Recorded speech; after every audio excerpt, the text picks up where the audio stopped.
Never actively campaigned for anything in my life. But I am here today because our futures are on the line and I'm no longer going to stay quiet.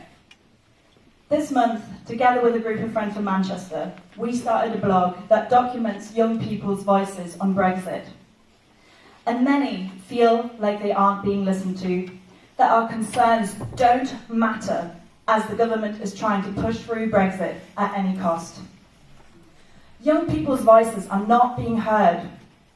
Our voices were not heard when 70% of young people voted to remain in 2016. Our voices were not heard when many of those whose futures were being decided were told that they were too young to vote. And our voices aren't being heard now because politicians are prioritising the survival of their parties while Brexit is plunging this country into disaster.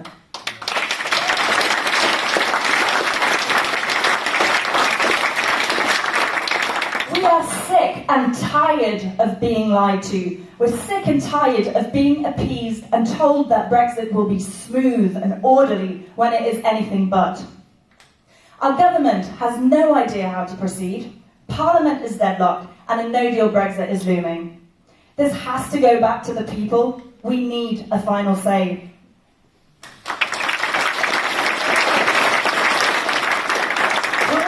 Sick and tired of being branded Ramonas, of being told to shut our mouths and pipe down because we had a referendum in 2016. Things are going really wrong right now, and I believe we have to stand up and say something. We will no longer stay quiet because these are our futures and we have something to say.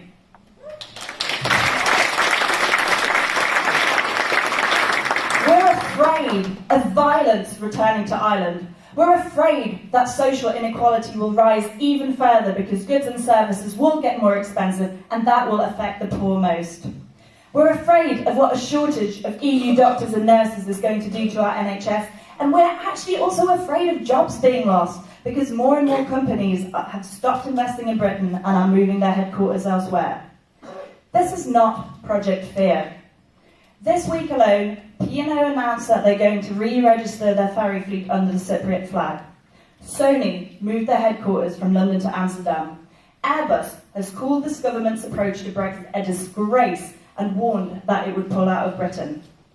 I applaud the Tory Business Minister Richard Harrington for calling out this government on its scam of pretend trade agreements and for standing up to Theresa May to say that a no-deal Brexit would be a disaster.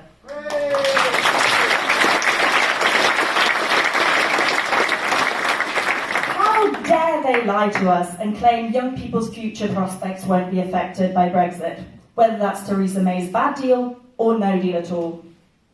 Young people and those already left behind are going to be the most affected by Brexit, and let's face it, we're already a bit screwed. Many of us come out of university with huge mountains of debt. We're less likely than our parents' generation to ever own a house. And now politicians are gambling our futures away to deliver a Brexit that looks nothing like what people were promised in 2016. So why are we going through with a Brexit that will make most people poorer? So we can say we took back control? Empty slogans don't pay our rent. Empty slogans don't address the staffing crisis in our NHS, or homelessness, or poverty. And empty slogans don't guarantee a good future for young people. The young people of Britain have to stand up. It's time to say that we oppose a Brexit that will make us poorer and that will threaten the stability of this country and the Good Friday Agreement. We need to mobilise. We need to make our voices heard. We need a people's vote. And if you believe that young people in Britain deserve better, then it's time to stand up and be counted. Thank you.